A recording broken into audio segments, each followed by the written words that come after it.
Hello guys, I hope అందరూ బాగున్నారండి. So అయితే నేను ఆల్రెడీ ఒక పార్ట్ 3 వీడియో పెట్టానండి. సో అది చూడకపోతే ముందు ఆ వీడియో చూసిన తర్వాత ఈ వీడియో అయితే చూడండి, మీకు అర్థమవుతుంది. ఓకేనా? అంటే కొన్ని రిలేటెడ్ టాపిక్స్ ఉంటాయన్నమాట. సో అయితే మనం ఆల్రెడీ 5 క్వశ్చన్స్ కంప్లీట్ చేసాం. ఇప్పుడు 16th క్వశ్చన్ నుంచి మనం కంటిన్యూ చేద్దాం. సో అయితే మనకి ఇక్కడ ఏమడిగాడో చూద్దాం. Question: a ball is thrown vertically. ఏమంటున్నాడు? A ball is thrown vertically upwards with a speed of 30 metre per second. The magnitude of its displacement after 4 seconds will be అంటున్నాడు. ఇప్పుడు నేను దీనికి సింపుల్గా మీకు అర్థమయ్యేలాగా నేను సింపుల్గా చెప్తాను. ఇక్కడ మనల్ని ఏమడిగాడు? The magnitude of displacement. Displacement అంటే ఎస్ అని నేను చెప్పాను ఆల్రెడీ, ముందు వీడియోస్లో ఉంటాయి చూడండి కావాలంటే. ఎస్ అని నేను చెప్పాను. ఎస్ అంటే ఏంటి మీకు ఆల్రెడీ చెప్పాను. యూనిఫామ్ మోషన్ ఈక్వేషన్స్ ఉంటాయి. మోషన్ ఆఫ్ ఈక్వేషన్స్ అని మనకి యూనిఫామ్ మోషన్ ఈక్వేషన్స్ 3 ఉంటాయి. యూనిఫామ్ మోషన్ ఈక్వేషన్స్ అని చెప్పేసి ఈక్వేషన్స్ 3 ఉంటాయి. మొత్తం ఎన్ని ఉంటాయి? 3 ఉంటాయి. అందులోని ఫస్ట్ ఈక్వేషను చూడండి, యూ ప్లస్ ఏటీ అని, తర్వాత u t plus half a t square అని, ఓకేనా, v square minus u square equal to 2as అని, ఇలా 3 ఉంటాయి అన్నమాట. ఓకేనా? ఇలా 3 ఉంటాయి. సో ఈ మూడిట్లని యూనిఫామ్ మోషన్ ఈక్వేషన్స్ అంటారు. అంటే ఇప్పుడు మనకి ఇటువంటి ప్రాబ్లమ్స్ని సాల్వ్ చేయడానికి అనమాట. అంటే మ్యాగ్నిట్యూడ్ అడిగినా, వెలాసిటీ అడిగినా, ఇనీషియల్ వెలాసిటీ అడిగినా, ఫైనల్ వెలాసిటీ అడిగినా ఇలాంటి ఈక్వేషన్స్ ఉంటాయి. సో ఇది బేసిక్ ఇన్ఫర్మేషన్. అయితే ఇప్పుడు క్వశ్చన్ అర్థం చేసుకుందాం. క్వశ్చన్ ఏంటంటే, ఇప్పుడు ఒక అబ్బాయి ఉన్నాడు. ఈ అబ్బాయి ఏం చేశాడంటే ఒక బాల్ని చేత్తో పైకి ఎగరేసాడు. ఓకేనా? ఒక బాల్ని చేత్తో పైకి ఎగరేసాడు. అయితే ఇక్కడ మీరు పైకి ఎగరేసినప్పుడు అబ్బాయి ఇక్కడ మనకి ఏంటి, ball is thrown vertical upwards with a speed 30 metre per second. 30 metre per second అనేది మనకి ఇచ్చాడు. అయితే బాలు నాకు చెప్పండి, బాలు పైకి వెళ్ళిన తర్వాత అట్ సమ్ పర్టికులర్ పాయింట్ అది మళ్ళీ కిందకు వచ్చేస్తుంది. అంటే కిందకు వచ్చేస్తుంది అంటే అందుకే చూడండి, ఇక్కడ గ్రావిటీ 10 మీటర్ పర్ సెకండ్ ఎందుకు ఇచ్చాడు? బికాస్ పైకి ఎగిరిన బాల్ మళ్ళీ కిందకు వచ్చేస్తుంది. దేనివల్ల? గ్రావిటీ వల్ల. అంటే ఇక్కడ గ్రావిటీ ఉంటుందన్నమాట. ఓకేనా? గ్రావిటీ అనేది ఉంటుంది. అలాగే ఈ బాలు చేరుకోవడానికి ఆఫ్టర్ 4 seconds అంటున్నాడు. ఆఫ్టర్ 4 seconds అంటే డిస్టెన్స్ మాట. ఓకేనా? 4 సెకండ్ల తర్వాత అంటే టైం ఇచ్చాడు. ఏమని? 4 seconds. ఓకేనా? 4 seconds ఇచ్చాడు. సో ఇక్కడ మీరు ఫార్ములా చూసినట్లయితే ఇక్కడ చూడండి, సెకండ్ ఫార్ములా యాక్చువల్గా ఇది S equal to u t plus half a t square. మనల్ని ఏమడిగాడు? డిస్ప్లేస్మెంట్ అడిగాడు. మనకి ఇంకా ఫైనల్ వెలాసిటీ తోటి అవసరం ఏముంది? మనకి ఇనీషియల్ వెలాసిటీ యూ తెలుసు. యూ ఎంత ఇచ్చాడు? 30 మీటర్ పర్ సెకండ్ ఇచ్చాడు. సో ఇప్పుడు డైరెక్ట్గా మనం సాల్వ్ చేయొచ్చా? చూడండి, ఇప్పుడు ఫార్ములా ఏంటని చెప్పాను? S equal to u t plus half a t square. అసలు ఈ ఫార్ములా డెరివేషన్ ఎలా వచ్చిందంటే మనకి మోషన్ లెసన్ స్టార్ట్ చేస్తానండి, అది ఆల్రెడీ మనకి స్టార్టింగ్లో ఉంది. సో అందులో నేను చెప్తాను. ఓకే? సో ఇప్పుడు యూ ప్లేస్లో మనం సబ్మిట్ చేద్దాం. 30 ఇంటూ టీ అంటే 4 seconds కదా, 4 ప్లస్ హాఫ్ ఇంటూ ఏ అంటే ఎంత? ఇక్కడ ఏ అంటే యాక్చువల్గా మనకి ఎంత ఇచ్చాడు? 10 మీటర్ పర్ సెకండ్. కానీ ఇక్కడ గ్రావిటీ చూడండి, గ్రావిటీ ఎలా యాక్ట్ అవుతుంది? కిందకు పుష్ చేస్తుంది. బాల్ ఎక్కడికి ఎగిరింది? పైకి ఎగిరింది. మీరు చూడండి, అప్పుడు గ్రావిటీని బాల్ ఎగిరింది ఎలా ఉన్నాయి? ఆపోజిట్లో ఉన్నాయి. ఎప్పుడైనా గుర్తుపెట్టుకోండి, ఏదైనా ఆపోజిట్లో ఉంది అంటే దానికి మీరు మైనస్ పెట్టాలి. ఎప్పుడైనా సేమ్ డైరెక్షన్ ఉంది అంటే దానికి ప్లస్ పెట్టాలి. ఇక్కడ బాల్ మనోడు పైకి ఎగరేశాడు. బాల్ త్రోన్ వెర్టికల్లీ అప్వర్డ్ అన్నాడు. అప్వర్డ్ అంటే ఇది గ్రావిటీకి వ్యతిరేకంగా ఎగురుతుంది బాలు. అర్థమైందా మీకు? సో అప్పుడు 10 మీటర్ పర్ సెకండ్ మనం ఏం రాసుకోవాలి? -10 మీటర్ పర్ సెకండ్ అని రాసుకోవాలన్నమాట. అదే బాల్ కిందకు వచ్చేస్తుంది అన్నాడు అనుకోండి, డౌన్వర్డ్ అన్నాడు అనుకోండి, అప్పుడు +10 మీటర్ పర్ సెకండ్ అనేది రాస్తారన్నమాట. సో అది అంటే సింపుల్ అండి, చాలా సింపుల్ అది మీరు అర్థం చేసుకోవడంలో. అప్పుడు నేను ఇక్కడ ఏం చేయాలి? చాలామంది ఇక్కడే తప్పు చేస్తారన్నమాట. -10 ఇంటూ ఈ టీ అంటే 4 స్క్వేర్ రాస్తారన్నమాట. ఇప్పుడు సాల్వ్ చేయండి. ఇది 120 అవుతుంది, ప్లస్ ఇదంతా 4 స్క్వేర్ మనకి ఎంత అవుతుంది? లేదంటే క్యాన్సిలేషన్ చేసిన 2 1s are 2 5s are 16 5s are 80 అంటే మైనస్ ఇంటూ ప్లస్ మైనస్ అవుతుంది. సో -80 80 అవుతుంది. సో 120లో నుంచి 80 తీస్తే 40 మీటర్స్ ఉంటుంది. సో ఎస్ ఈక్వల్ టు ఎంత వచ్చింది మనకు ఆన్సరు 40 మీటర్స్. 40 మీటర్స్. ఓకే, ఈ విధంగా వీటిని సాల్వ్ చేయాలన్నమాట. జస్ట్ ఈ 3 ఫార్ములాస్ తెలిస్తే మనకి ఇటువంటి ప్రాబ్లమ్స్ని సాల్వ్ చేయడం అనేది చాలా ఈజీ. మీరు గమనించారా, ఎక్కువగా నేను ప్రాబ్లమేటిక్గా చెప్తున్నాను. ఎందుకంటే మనం ఎప్పుడైతే టఫ్ బాగా నేర్చుకుంటామో ఈజీ వన్స్ అనేవి అయిపోతాయండి. సబ్జెక్ట్ అనేది చాలా ఈజీగా ఉంటుంది. సో ఇప్పుడు 17th క్వశ్చన్ చూడండి. 17th క్వశ్చన్ ఏమడిగాడు, when you double the speed of a car it takes dash times more to distance to stop it. ఇప్పుడు సపోజ్ ఒక కారు ఒకడు నడుపుతున్నాడు, ఓకేనా, ఒక రోడ్డు మీద ఒకడు కారు నడుపుతున్నాడు. సో వాడు కారు నడిపినప్పుడు వాడు తాగేసి ఉండొచ్చో లేదంటే ఎలాగో ఉండొచ్చు. ఫర్ ఎగ్జాంపుల్ అకస్మాత్తుగా వాడికి ఎదురుగా ఒక ఆబ్జెక్ట్, ఒక గోడ ఏదైనా ఎదురైంది అనుకుందాం, ఓకేనా. సో మనోడు కారు మీద వెళ్తున్నాడు. సో మనోడు కారు మీద వెళ్ళినప్పుడు సడన్గా ఇక్కడ ఏంటంటే ఒక వాల్ ఉంది, ఓకేనా, ఒక వాల్ ఉంది. మరి ఈ వాల్ని వాడు చూడగానే బ్రేక్ మీద వాడు కాలేసి ఆపుతాడు. ఆపినప్పుడు ఆ డిస్టెన్స్ అనేది కారు వెంటనే అయిపోద్దా, ఆగదు. కొంత డిస్టెన్స్ వరకు అయితే అది వెళ్తుంది. సో ఇక్కడ మనం ఏంటి, కారు ఎంత డిస్టెన్స్లో అవుతుందని ఇటువంటి క్వశ్చన్స్ అడుగుతూ ఉంటారన్నమాట. సో దీనికి నేను ఒకటే చెప్తానండి, దీనికి యాక్చువల్గా మనం ప్రాబ్లమాటిక్ సమ్ చేస్తారు కనిపెట్టడానికి.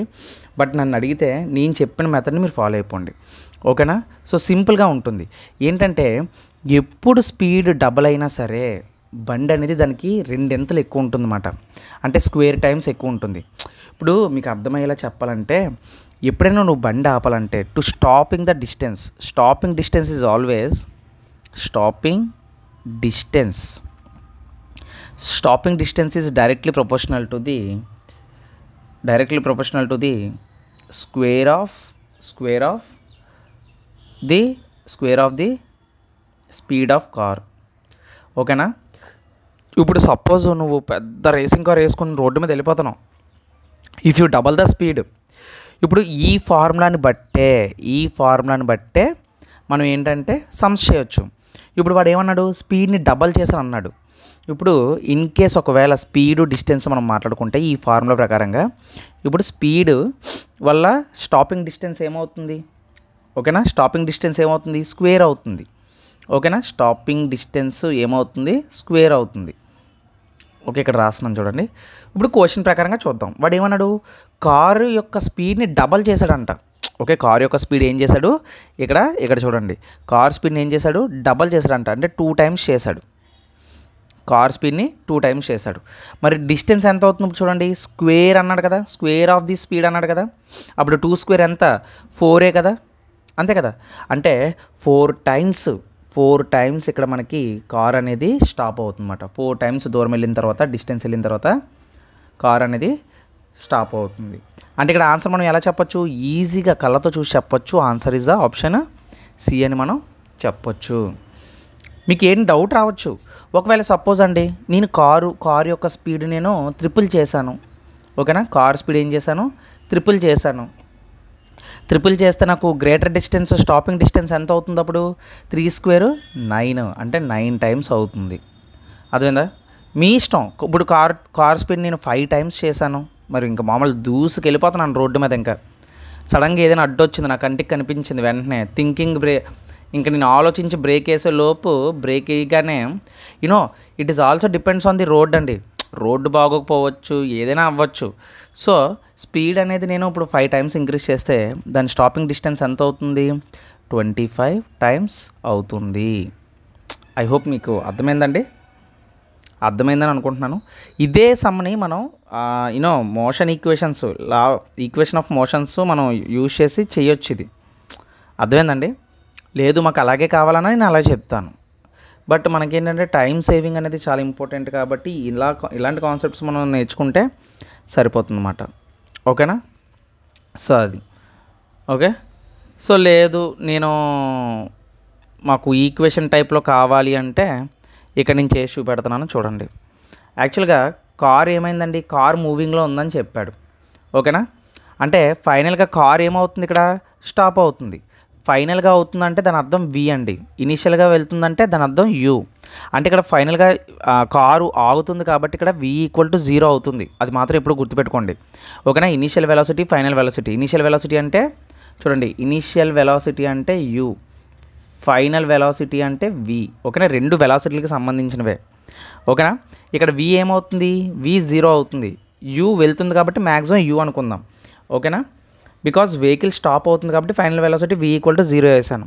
సో ఇప్పుడు మీరు థర్డ్ ఈక్వేషన్, నేను ఇందాక 3 ఈక్వేషన్లు చెప్పాను కదా, అందులో థర్డ్ వన్ చూసినట్లయితే, థర్డ్ మోషన్ ఈక్వేషన్ చూసినట్లయితే చూడండి, v² - u² = 2as అని ఉంటుంది. ఓకేనా. సో ఇప్పుడు నేను ఏంటంటే చూడండి, ఫస్ట్ వాడు మూవింగ్లో ఉన్నాడు, తర్వాత డబల్ చేశాడు. రెండు కేసులు ఉన్నాయి ఇక్కడ. సో కేస్ 1 చూద్దాం. అంటే డిస్ప్లేస్మెంట్ 1, డిస్టెన్స్ 1 మనం చూసినట్లయితే ఇక్కడ v 0 అయిపోతుంది. కాబట్టి ఏం మిగులుతుంది, -u² = 2as1 ఉంటుంది.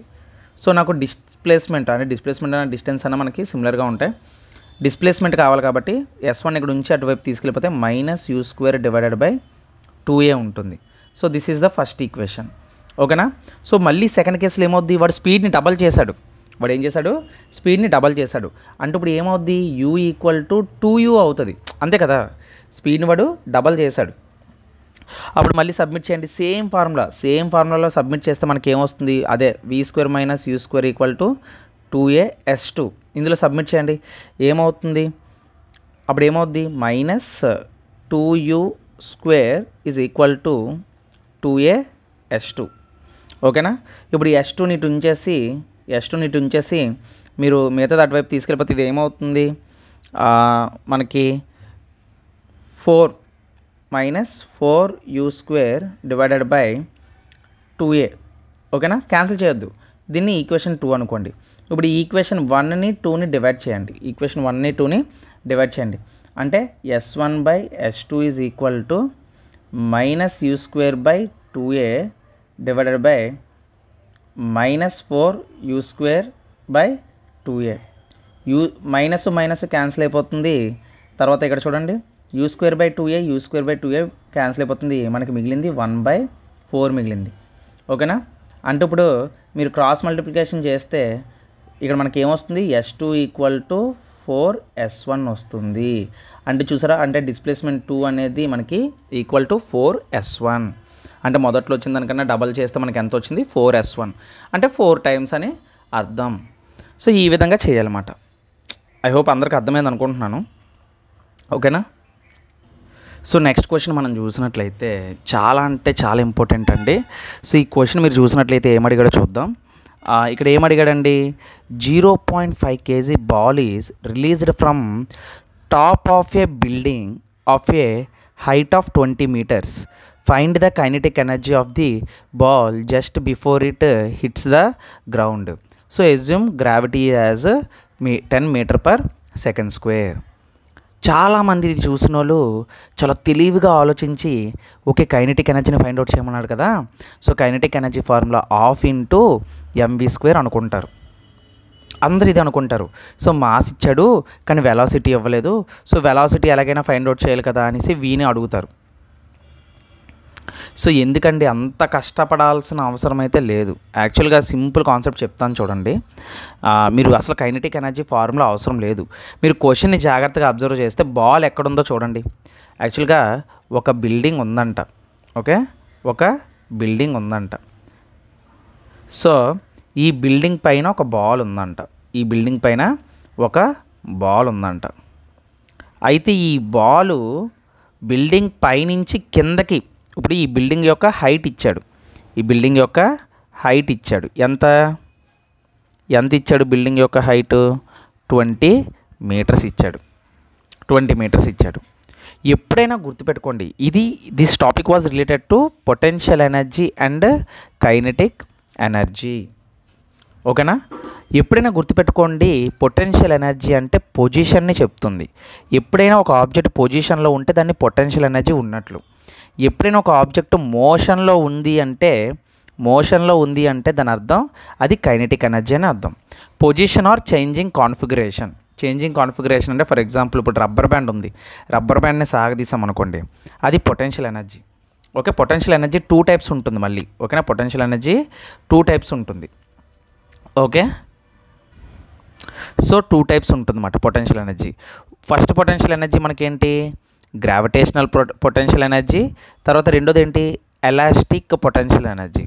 Elastic potential energy. ఇప్పుడు గ్రావిటేషనల్ పొటెన్షియల్ ఎనర్జీ ఏంటంటే మనకి గ్రావిటీ యాక్ట్ అవుతుందన్నమాట ఆబ్జెక్ట్ మీద. ఎలాస్టిక్ పొటెన్షియల్ ఎనర్జీ ఏంటంటే ఇందాక చెప్పాను కదా, రబ్బర్ బ్యాండ్ స్ట్రెచ్చింగ్ అవ్వడం ఇలాంటివన్నీ చెప్పాను కదా, సో అవి ఎలాస్టిక్ పొటెన్షియల్ ఎనర్జీలోకి వస్తాయి. ఇప్పుడు ఎవరైనా మిమ్మల్ని ఈ బిల్డింగ్ పైన ఉన్న బాల్కి పొటెన్షియల్ ఎనర్జీ ఉందా, కైనెటిక్ ఎనర్జీ ఉందా అంటే ఏం చెప్తారు మీరు? Yes, potential energy is maximum here. Maximum చాలా ఎక్కువ ఉంటుంది పొటెన్షియల్ ఎనర్జీ అది ఉండే హైట్లో. అయితే మనకి ఏమన్నాడు, ball is released from the top of the building at a height of 20 meters, find the kinetic energy అన్నాడు. ఇప్పుడు ఈ బాల్ అంట కిందకి పడిస్తారంట, ఈ బాల్ కిందకి పడిస్తారు అంటే ఇప్పుడు ఇది ఏమవుద్ది, కిందకి పడుతుంది.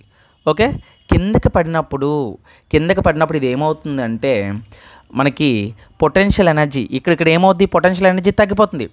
ఎందుకు సార్ తగ్గిపోతుంది అంటే హైట్ తగ్గిపోతుంది కదా. ఇప్పుడు 20 meters ఉండేది బాల్ కిందకి పడిపోతుంది అంటే కిందకు వచ్చేస్తుంది అంటే దాని అర్థం దీని మీద మనకి హైట్ తగ్గిపోతుంది. హైట్ తగ్గిపోతే పొటెన్షియల్ ఎనర్జీ కూడా తగ్గిపోతుంది. సో అంటే ఇక్కడ మీరు ఏం చెప్పొచ్చు, ఇక్కడ ఏం ఇంక్రీజ్ అవుతుంది, కైనెటిక్ ఎనర్జీ ఇంక్రీజ్ అవుతుంది బికాస్ బాల్ ఇన్ మోషన్. అంటే దీన్ని బట్టి ఏం చెప్పొచ్చు, పొటెన్షియల్ ఎనర్జీ ఫార్ములా ఏంటంటే పొటెన్షియల్ ఎనర్జీ బాల్ దానికి ఒక మాస్ ఉంటుంది, దానిపైన గ్రావిటీ ఉంటుంది, అదొక సర్టెన్ హైట్లో ఉంటుంది. సింపుల్ అండి ఫార్ములా, మాస్ ఉంటుంది, గ్రావిటీ ఉంటుంది, హైట్ ఉంటుంది. దీన్నే ఎంజీహెచ్ అంటారు. ఈ పొటెన్షియల్ ఎనర్జీ ఎలా కన్వర్ట్ అయిపోతుంది కిందకు వచ్చేసరికి, కైనెటిక్ ఎనర్జీగా కన్వర్ట్ అయిపోతుంది. అంటే డైరెక్ట్గా మనం ఏం చెప్పొచ్చు అంటే మాస్ 0.5 ఇంటూ మనకి గ్రావిటీ ఎంత ఇచ్చాడు, 10 ఇచ్చాడు, అలాగే హైట్ ఎంత ఇచ్చాడు, 20 ఇచ్చాడు. 10 × 0.5 5 అవుతుంది, 5 × 20 ఎంత అవుతుంది, 100 joules అవుతుంది. అంటే ఫైనల్గా ఆ బాల్ భూమి మీదకి వచ్చినప్పుడు దాని యొక్క కైనెటిక్ ఎనర్జీ ఎంత ఉంటుంది అంటే 100 joules ఉంటుంది. సింపుల్ అండి, చాలా అంటే చాలా సింపుల్.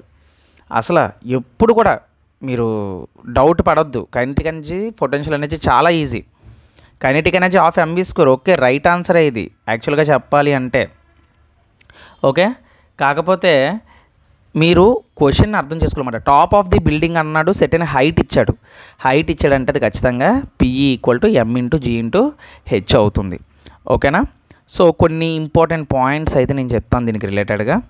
ఓకేనా, సో చూడండి ఇక్కడ ఏంటంటే మీరు గుర్తుపెట్టుకోవాల్సినవి, పొటెన్షియల్ ఎనర్జీ యొక్క SI యూనిట్. పొటెన్షియల్ ఎనర్జీ యొక్క SI యూనిట్ ఏంటంటే మనకి జౌల్ అండి. ఓకేనా, జౌల్ జేతో సూచిస్తారు. ఓకే, మనకి దానికి కూడా జౌల్ వస్తుంది. సో ఎప్పుడైనా సరే ఇప్పుడు సపోజ్ ఒక ఎర్త్ మీద ఒక గట్టు మీద బాల్ ఉంది. సో ఈ బాల్కి పొటెన్షియల్ ఎనర్జీ ఉందా అంటే ఇక్కడ హైట్ ఉందండి, గ్రౌండ్కి బాల్కి హైట్ ఉందా, 0 హైట్ కదా. ఇక్కడ ఏంటి 0 హైట్ కదా. సో 0 హైట్ అయినప్పుడు ఇక్కడ మనకి పొటెన్షియల్ ఎనర్జీ ఉంటుందా, no, there is no potential energy.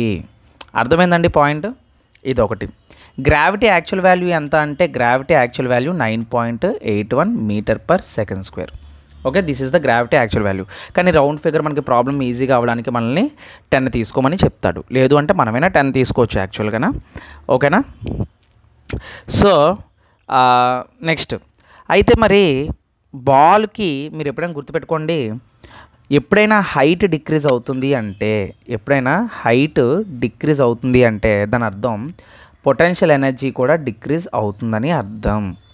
ఓకేనా, ఎప్పుడైనా స్పీడ్ అంటే వెలాసిటీ ఇంక్రీజ్ అవుతుంది అంటే దాని అర్థం అది కైనెటిక్ ఎనర్జీ కూడా ఇంక్రీజ్ అవుతుందని అర్థం. సింపుల్ కాన్సెప్ట్ ఏం ఉండదు అసలు, చాలా ఈజీ. ఓకేనా, ఐ హోప్ అందరికి అర్థమైంది అనుకుంటున్నాను.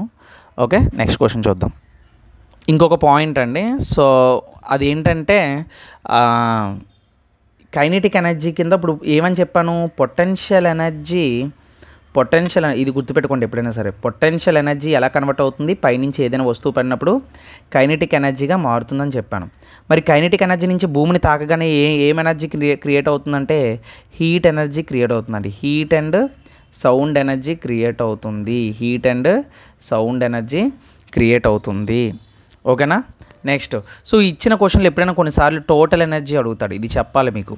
టోటల్ ఎనర్జీ అంటాడు. టోటల్ ఎనర్జీ అంటే ఏం లేదండి, పొటెన్షియల్ ఎనర్జీని క్యాలిక్యులేట్ చేసి కైనెటిక్ ఎనర్జీని క్యాలిక్యులేట్ చేసి రెండు కలిపేస్తే మనకు వచ్చేదే టోటల్ ఎనర్జీ. ఓకేనా. సో ఇక్కడ మీరు ఒక ఫార్ములా ఒక డెఫినేషన్ ఉంటుంది, చిన్నప్పటి నుంచి మనం చదువుతూ ఉంటాం. The heat energy changes from one form to another form అని చెప్తూ ఉంటారు. Law of conservation of energy, the energy neither be created nor be destroyed అంటారు. Law of conservation of energy అవన్నీ ఏంటి, ఇగో ఇలాగే మాట. ఎనర్జీ అనేది డిఫరెంట్ టైప్స్ ఉంటుందండి. Light energy, sound energy, heat energy, ఓకేనా, మెకానికల్ ఎనర్జీ, కెమికల్ ఎనర్జీ, చూడండి ఎన్ని ఉన్నాయో. సో ఇవన్నీ కూడా ఎనర్జీస్ మాట. Energies are different types. Okay, the energies are changes from one form to another form.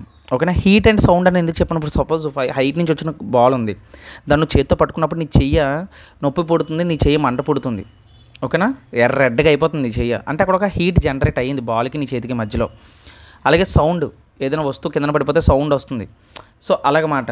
So ఆ విధంగా హీట్ అండ్ సౌండ్ ఈ రెండు కూడా ఎనర్జీసే. ఓకేనా. సో నెక్స్ట్ క్వశ్చన్ చూద్దాం. సో ఈ క్వశ్చన్ అడిగాడండి. యాక్చువల్గా నేనైతే ఆప్షన్స్ని టైప్ చేయడం మర్చిపోయాను. నేను యాక్చువల్గా క్వశ్చన్ అయితే అడిగాడు కానీ అక్కడ చిన్న మిస్టేక్ వచ్చింది. అయితే ఇక్కడ ఏమడిగాడంటే what is the SI unit of specific heat అన్నాడండి. నేను ఆల్రెడీ చాలా డీటెయిల్డ్గా స్పెసిఫిక్ హీట్ అంటే బేసిక్ పాయింట్స్ అన్నీ, స్పెసిఫిక్ హీట్ అంటే ఏంటి, దేనికి ఎక్కువ ఉంటుంది, దేనికి తక్కువ ఉంటుందని ముందు వీడియోలో చెప్పాను. కావాలంటే ఒకసారి చూడండి. సో ఏమంటున్నాడు ఇక్కడ, SI unit of specific heat అంటున్నాడు.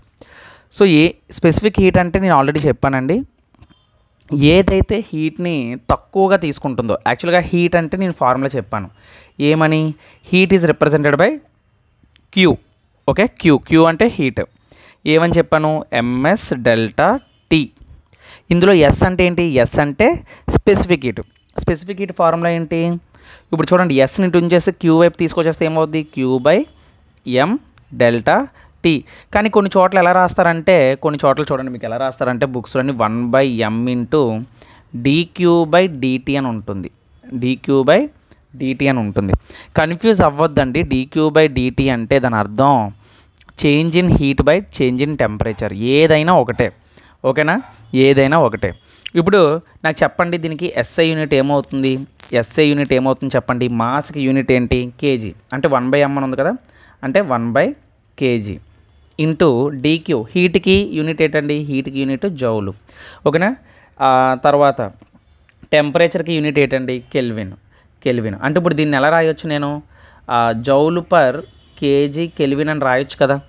సో కేజీ కెల్విన్ అని రాస్తే నాకు సరిపోతుంది కదా, జౌలు పర్ కేజీ కెల్విన్. అంటే ఇప్పుడు దీనికి ఆన్సర్ ఏమవుతుంది, SI unit జౌలు per KG kelvin. ఓకేనా, దిస్ ఈజ్ అవర్ ఆన్సర్. లేదు అంటే కొన్నిసార్లు సిజిఎస్ యూనిట్ అంటాడు. ఇప్పుడు ఎస్ఐ యూనిట్ కాకుండా సిజిఎస్, ఆల్రెడీ యూనిట్స్ నేను ఫిజిక్స్లో చెప్పానండి. సో అవి చూస్తే మీకు అర్థమవుతుంది. ఇది సిజిఎస్ యూనిట్. సిజిఎస్ యూనిట్లో నేను చెప్పాను సెంటీగ్రామ్ అలాగే సెకండ్. అంటే ఇప్పుడు మాస్కి యూనిట్ ఏమవుతుంది, 1/గ్రామ్ అవుతుంది. ఓకేనా, 1/గ్రామ్ అవుతుంది. అలాగే హీట్కి ఏమవుతుంది, హీట్కి అది క్యాల్ అవుతుంది. క్యాలరీస్లో కొలుస్తారు. సిజిఎస్ యూనిట్లో హీట్ని క్యాలరీస్లో కొలుస్తారు. డివైడెడ్ బై టెంపరేచర్ ఏమవుతుందంటే డిగ్రీ సెల్సియస్ అవుతుంది. ఏమవుతుంది, డిగ్రీ సెల్సియస్ అవుతుంది. ఇప్పుడు దీని యూనిట్ ఏమొచ్చింది, cal per gram degree Celsius. So this is the CGS unit అన్నమాట. ఓకేనా. సో ఇది కాన్సెప్ట్ అన్నమాట. అయితే స్పెసిఫిక్ హీట్ దేనికి ఎక్కువ ఉంటుంది, దేనికి తక్కువ ఉంటుంది అంటాడు. చూడండి, ఎప్పుడైనా సరే హయ్యర్ స్పెసిఫిక్ హీట్ ఎవరికి ఉంటుంది అంటే, దట్ ఈస్ వాటర్కి చాలా ఎక్కువ ఉంటుందండి. వాటర్ అసలు అందుకే వాటర్ని చూడండి మీరు కారుల్లోని, రేడియేటర్స్లోని కూలెంట్గా యూజ్ చేస్తారు. ఎందుకు, కారులో ఉండే హీట్ని తగ్గించడానికి వాటర్ని యూజ్ చేస్తారు. ఎందుకంటే వాటర్ హీట్ని అంత ఇదిగా గెయిన్ చేసుకోదు, హీట్ని రానివ్వదు అసలు. అది ఒకవేళ లోవర్ అన్నాడు అనుకోండి, లోవర్ స్పెసిఫిక్ హీట్ అన్నాడు అనుకోండి. లోవర్ స్పెసిఫిక్ హీట్ అంటే ఫర్ ఎగ్జాంపుల్ మెర్క్యూరీ, చేతిలోనే కరిగిపోతుందండి అది. అంటే ఇత్తుపన్నానికి చిన్న మన నోట్లో పెట్టుకుంటాం కదా థర్మోమీటర్, ఆ థర్మోమీటర్ లోపల చూడండి సన్నని ఒక సిల్వర్ కలర్లో ఉంటుంది, అదే మెర్క్యూరీ. సో ఆ మెర్క్యూరీ అనేది మనకి ఏంటంటే అలా ఉండిపోతుంది అన్నమాట. అంటే చిన్న టెంపరేచర్ తగిలిన వెంటనే పైకి రేజ్ అయిపోతుంది. సో అది మాట మెర్క్యూరీకి అంత హీట్ని గెయిన్ చేసుకునే పాయింట్ ఉంటుంది అన్నమాట. ఓకేనా, లోయెస్ట్ మెల్టింగ్ పాయింట్ అనమాట. లోయెస్ట్ మెల్టింగ్ పాయింట్ ఉంటుంది మెర్క్యూరీకి, అందుకే థెర్మోమీటర్స్లో యూజ్ చేస్తారు టెంపరేచర్ కొలడానికి. మన 4 కింద పెట్టగానే అక్కడ ఉండే టెంపరేచర్కి వెంటనే ఆ మెర్క్యూరీ రియాక్ట్ అయిపోతుంది. ఓకేనా, సో అందుకే మెర్క్యూరీకి లోయెస్ట్ స్పెసిఫిక్ హీట్ అనేది ఉంటుందన్నమాట. ఓకే, ఐ హోప్ అందరికి అర్థమైంది అనుకుంటున్నాను. ఓకేనండి, సో అయితే ఇక్కడతో 5 క్వశ్చన్స్ కంప్లీట్ అయ్యాయి అనుకుంటున్నాను. ఇంకొక క్వశ్చన్ ఉందండి, అది చూద్దాం. సో నెక్స్ట్ క్వశ్చన్ మనం చూసినట్లయితే ఇక్కడ ఏం అడిగాడో చూడండి. What is the refractive index of ice అని అడిగాడండి. యాక్చువల్గా టెక్నీషియన్లో అడిగిన క్వశ్చన్ అండి. యాక్చువల్గా ఇలాంటి క్వశ్చన్ అడిగాడు. సో మనకి ఏంటంటే what is the refractive index, refractive index అంటే ఏంటి అసలు ఫస్ట్ ఆఫ్ ఆల్. అప్పుడు మీకు అసలు నాకు అర్థం కాదు, రిఫ్రాక్టివ్ ఇండెక్స్ అంటే ఏంటో తెలియకపోతే మీరు ఈ వాల్యూస్ని ఎలా చేస్తారు. So first of all we are studying on the refractive index. అసలు రిఫ్రాక్టివ్ ఇండెక్స్ అంటే ఏంటి, నేను సపోజ్ ఇక్కడ షార్ట్కట్లో RN రాస్తున్నాను. Refractive index is denoted by N. So అసలు రిఫ్రాక్టివ్ ఇండెక్స్ అంటే ఇప్పుడు నేను ఏంటో చెప్తాను చూడండి. రిఫ్రాక్టివ్ ఇండెక్స్ అనేది ఇప్పుడు సపోజ్ ఒక లైట్ అనేది మనకి ఎక్కడి నుంచి అండి, సూర్యుడి నుంచి వస్తుంది, సన్ నుంచి ఒక లైట్ వస్తుంది. ఎక్కడి నుంచి ట్రావెల్ అవుతుందండి, స్పేస్ నుంచి ట్రావెల్ అవుతుంది. అంటే భూమి మీదకి సూర్యుడి నుంచి వస్తుంది ఒక లైట్. ఈ లైట్ అనేది సూర్యుడి నుంచి వచ్చినప్పుడు భూమి మీదకి వచ్చినప్పుడు మన భూమిలో అట్మాస్ఫియర్ ఉంటుంది. ఓకే, మన భూమి మీద ఏముంటుంది, ఇది ఎర్త్. ఓకేనా, సన్ నుంచి లైట్ వస్తుంది. సన్ ఎక్కడ ఉంది, స్పేస్లో ఉంది. స్పేస్ని మనం ఏమంటాం ఫిజిక్స్లో, వ్యాక్యూమ్ అంటాం. ఓకేనా, వ్యాక్యూమ్ అంటాం. ఓకేనా, ఇక్కడ నుంచి ఏమొస్తుంది మనకి, లైట్ వస్తుంది. దేని మీదకి, ఎర్త్ మీదకి. ఎర్త్ మీదకి లైట్ వచ్చినప్పుడు సో ఆ ఎర్త్ మీద నుంచి వచ్చిన తర్వాత లైట్ దేని మీద పడుతుంది, ఎర్త్ మీద పడుతుంది. ఎర్త్లోని ఎయిర్ మీద పడుతుంది, వాటర్ మీద పడుతుంది, ఆబ్జెక్ట్స్ మీద పడుతుంది, ప్రతి దాని మీద పడుతుంది. సో అలాగా ఈ యొక్క స్పీడ్ ఆఫ్ లైట్ అంటే లైట్ ఎంత స్లో అవుతుంది, ఎంత స్పీడ్ అవుతుందని చెక్ చేయడానికి రిఫ్రాక్టివ్ ఇండెక్స్ని వాడుతాం అన్నమాట. సో దీనికి ఒక ఫార్ములా ఉంది. అర్థమైందంటే రిఫ్రాక్టివ్ ఇండెక్స్ అంటే వచ్చిన లైట్ ఎందులో స్పీడ్గా వెళ్తుంది, ఎందులో స్లోగా వెళ్తుందని చెప్పడానికి వాడుతాం అన్నమాట. సో దీన్ని ఎలా క్యాలిక్యులేట్ చేస్తారంటే N = C/V అంటారు. C/V అంటారు. ఇక్కడ C అంటే స్పీడ్ ఆఫ్ లైట్ అండి. Okay, speed of light, speed of light in vacuum, speed of light in vacuum. Okay, divided by V అంటే ఇక్కడ మీడియం అండి. Speed of light in speed of light in ఏంటి, medium. Medium అంటే అది ఏదైనా అవ్వచ్చు. ఇప్పుడు సపోజ్ ఫర్ ఎగ్జాంపుల్ ఇక్కడ మీడియం అన్నాను. మీడియం అంటే ఐస్ అవ్వచ్చు, లేదంటే వాటర్ అవ్వచ్చు, లేదు అంటే సాల్ట్ అవ్వచ్చు, లేదు అంటే గ్లాస్ అవ్వచ్చు. ఓకేనా, అర్థమైందండి మీకు, గ్లాస్ అవ్వచ్చు, ఏదైనా అవ్వచ్చు మీడియం అంటే, లేదంటే ఎయిర్ అవ్వచ్చు. ఓకేనా, ఎయిర్ అవ్వచ్చు. సో ఇవి మీడియమ్స్ మాట.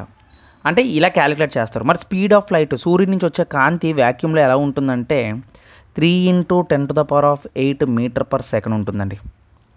ఓకేనా, దాని యొక్క స్పీడ్ కాన్స్టెంట్ అన్నమాట. ఇంకా మీరు బ్లైండ్గా వ్యాక్యూమ్లో లైట్ స్పీడ్ ఎంత ఉంటుందంటే 3 × 10⁸ మీటర్/సెకండ్ అని మనం చెప్పచ్చు.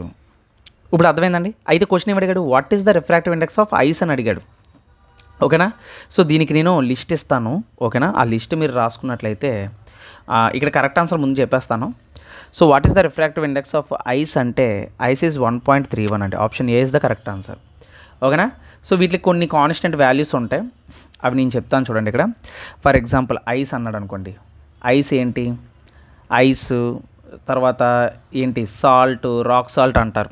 సాల్ట్ గరుకుప్పు ఏదో అంటారు కదా. తర్వాత ఆయిల్. ఓకేనా, ఏ ఆయిల్ అయినా సరే, టర్పనెంట్ ఆయిల్ ఏదో అంటాడు. ఓకేనా, ఆయిల్ అన్న అదే వస్తుంది. సో తర్వాత ఎయిర్, తర్వాత ఎయిర్ అంటే మనకేంటి ఇప్పుడు, సో ఎయిర్ లాంటిదే గ్యాసెస్లో కూడా ఉంటుందండి ఇది, CO2. తర్వాత ఇంకా చెప్పాలంటే ఇంకా ఉంటాయి. For example benzene. ఓకేనా, బెంజిన్. తర్వాత తర్వాత గ్లాస్, క్రౌన్ గ్లాస్ అంటారండి, crown glass. Okay, water, crown glass. తర్వాత డైమండ్ చాలా ఇంపార్టెంట్ అండి, డైమండ్. సో ఇవి మాట. సో బేసిక్ మ్యాక్సిమం కొన్ని రాశాను. అయితే ఇప్పుడు ఐస్ వాల్యూ మనం చూసినట్లయితే ఐస్ వాల్యూ సుమారుగా 1.31 ఉంటుంది. సాల్ట్ చూసుకున్నట్లయితే రాక్ సాల్ట్ అండి. ఓకేనా, ఇది అంటే రాక్ సాల్ట్ అని ఇస్తాడు మనకి, మళ్ళీ మీరు కన్ఫ్యూజ్ అవ్వద్దు. సో 1.54 ఉంటుందన్నమాట. ఓకేనా. సో అలాగే ఆయిల్ అంటే ఇక్కడ ఏంటంటే 1.47 అండి. ఈ వాల్యూస్ గుర్తుపెట్టుకోవాలి. డైలీ మీరు బై హార్ట్ చేస్తే అంటే మీకు గుర్తుండిపోతాయి ఆటోమేటిక్గా, కొన్నిసార్లు చూస్తే అర్థమైపోతుంది. ఎయిర్ వచ్చేసరికి 1.0003. యాక్చువల్గా ఎయిర్ని మనం కొన్నిసార్లు రిఫ్రాక్టివ్ ఇండెక్స్లో 1 కింద తీసుకుంటారండి. ఎందుకంటే చూడండి 1.0003 కాబట్టి అలా తీసుకుంటారు అనమాట. ఇప్పుడు CO2 అయినా సరే అంతే 1 తీసుకుంటారు, ఎందుకంటే 1.00004. ఓకేనా. అలాగే బెంజిన్ మనం చూసినట్లయితే 1.50. వాటర్ మనం చూసుకున్నట్లయితే 1.33. అలాగే క్రౌన్ గ్లాస్ చూసినట్లయితే 1.52 ఉంటుంది. డైమండ్ చూసినట్లయితే 2.417 ఉంటుంది. ఓకే, 2.4 అంటారు, 2.417. సో ఇవి అండి యాక్చువల్గా. ఇంకొకటి గుర్తుపెట్టుకోండి, రిఫ్రాక్టివ్ ఇండెక్స్కి యూనిట్స్ ఉండవు, నో యూనిట్స్. ఇది ఒక పాయింట్ గుర్తుపెట్టుకోండి, రిఫ్రాక్టివ్ ఇండెక్స్కి యూనిట్స్ ఉండవు. అయితే ఇప్పుడు క్వశ్చన్ నేను అడుగుతాను. అయితే నేను ఏం చెప్పాను, రిఫ్రాక్టివ్ ఇండెక్స్ అంటే స్పీడ్ ఆఫ్ లైట్ ఎందులో ఫాస్ట్గా వెళ్తుంది, ఎందులో స్లోగా వెళ్తుందని అడిగాను. ఇప్పుడు ఇచ్చిన వాల్యూస్లో ఎందులో లైట్ ఫాస్ట్గా వెళ్తుంది, ఎందులో లైట్ స్లోగా వెళ్తుంది నాకు చెప్పండి, మీరు కామెంట్ చేయండి. ఓకేనా. సో అది ఆ ఆన్సర్ నేను చెప్తాను చూడండి. సో యాక్చువల్గా లైట్ అనేది మనకి రిఫ్రాక్టివ్ ఇండెక్స్, సింపుల్గా చెప్తాను చూడండి. రిఫ్రాక్టివ్ ఇండెక్స్ ఎవరికైతే ఎక్కువ ఉంటుందో అందులో స్పీడ్ అనేది స్పీడ్ ఆఫ్ లైట్ అనేది చాలా తక్కువ ఉంటుంది. ఓకే, ఎందులో ఎవరికైతే రిఫ్రాక్టివ్ ఇండెక్స్ చాలా ఎక్కువ ఉంటుందో వాళ్ళకి స్పీడ్ ఆఫ్ లైట్ తక్కువ ఉంటుంది. మీకు అర్థమైందండి కాన్సెప్ట్? స్పీడ్ ఆఫ్ లైట్ తక్కువ ఉంటుంది. ఎవరికైతే రిఫ్రాక్టివ్ ఇండెక్స్ తక్కువ ఉంటుందో అందులో లైట్ యొక్క స్పీడ్ ఎక్కువ ఉంటుంది. సింపుల్ అండి, సింపుల్ కాన్సెప్ట్. ఇప్పుడు ఇచ్చిన వాల్యూస్లో ఎవరికి ఎక్కువగా లైట్ అనేది ట్రావెల్ అవుతుంది? Very good. So air has the lowest refractive index. కాబట్టి వీళ్ళందరిలో కూడా లైట్ ఎక్కడ ఫాస్ట్గా ట్రావెల్ అవుతుందంటే ఎయిర్లో ట్రావెల్ అవుతుంది. అందుకే సన్ నుంచి మనకి అట్మాస్ఫియర్లోనే ఎయిర్ ఉంటుంది కాబట్టి లైట్ ఇంత ఫాస్ట్గా అన్నిట్లమే పడుతుంది. ఓకేనా. అది ఎవరికి తక్కువ ఉంటుందంటే చూడండి, డైమండ్ ఈజ్ ద 2.417. అంటే ఇందులో మనకి లైట్ అనేది చాలా తక్కువగా ఉంటుంది, స్లో లైట్ ఉంటుంది. మరి ఎయిర్లో ఎందుకు ఉంటుందంటే చూడండి, దగ్గరగా వ్యాక్యూమ్కి రిలేటెడ్గా ఉంటుంది ఎయిర్ అనేది. సో ఇక్కడ హై లైట్ స్పీడ్ ఉంటుంది. ఓకేనా, లైట్ స్పీడ్ అనేది హై ఉంటుంది, ఇక్కడ స్లో లైట్ స్పీడ్ ఉంటుంది. ఓకేనా, సింపుల్ కాన్సెప్ట్ అండి, అర్థమైపోతుంది ఈజీగానా. ఓకేనా. సో ఇది అండి ఇవాళ టాపిక్. ఐ హోప్ అందరికీ నచ్చింది అనుకుంటున్నాను. నెక్స్ట్ వీడియోలో మరికొన్ని టాపిక్స్ తోటి, మరికొన్ని క్వశ్చన్స్ తోటి సింపుల్గా, సీమ్లెస్గా, ఫన్నీగా వాటిని ఒకటేనండి. కష్టపడైతే చదవద్దు, నిజంగా చెప్తున్నాను, కష్టపడైతే చదవద్దు, ఇష్టపడి చదవండి, అర్థం చేసుకొని చదవండి అంతే. ఓకేనా. సో మీకు ఏ డౌట్స్ వచ్చినా ఇన్స్టాగ్రామ్లో నాకు మెసేజ్ చేయండి, లేదు అంటే టెలిగ్రామ్ గ్రూప్ ఉంది, టెలిగ్రామ్ ఛానల్ గ్రూప్లో మీరు మెసేజ్ చేయండి, చాట్ చేద్దాం. మీకు ఏమైనా డౌట్స్ ఉన్నా దాన్ని ఫొటోస్ పెట్టండి. నేను కాకపోయినా మన కుర్రోళ్ళు ఉన్నారు, ఎవరో ఒకరు ఆన్సర్ చేస్తారు, అందరూ బాగా చదివిన వాళ్ళే, నాకన్నా ముందు వాళ్ళే బాగా రియాక్ట్ అవుతారు. ఓకే. సో లేదంటే ఇన్స్టాగ్రామ్లో మెసేజ్ చేయండి. మనకి కాకపోతే నాకు ఒకటే కావాలి, సెషన్ని నచ్చితే మాత్రం ఖచ్చితంగా లైక్ చేయండి, నచ్చకపోతే లైక్ చేయొద్దు. నచ్చితే మాత్రం ఖచ్చితంగా లైక్ చేసి ఎవరికైనా షేర్ చేయండి, చాలామందికి యూజ్ అవుతుంది మనకి. ఎందుకంటే పైన సింపుల్ క్వశ్చన్స్ అందరూ వీడియోలు చేస్తున్నారు, కాకపోతే ప్రాబ్లమేటిక్ ఎవరు చేయట్లేదండి. నేను అందుకే ఓన్లీ ప్రాబ్లమ్స్ ఎక్కువగా తీసుకుంటున్నాను నేను. అందుకే ప్రాబ్లమ్స్ చేస్తే ఫిజిక్స్ మీద మంచి కాన్ఫిడెన్స్ వస్తుంది అన్నమాట. సో అర్థమైందా? ఓకే, టైం అయిందండి. సో మనం డ్యూటీకి వెళ్ళాలి ఇంకా. సో నెక్స్ట్ వీడియోలో మళ్ళీ కలుద్దాం. Keep watching and keep studying, keep work hard, do smart work, and next వీడియోలో కలుద్దాం. Until then keep watching. జై హింద్.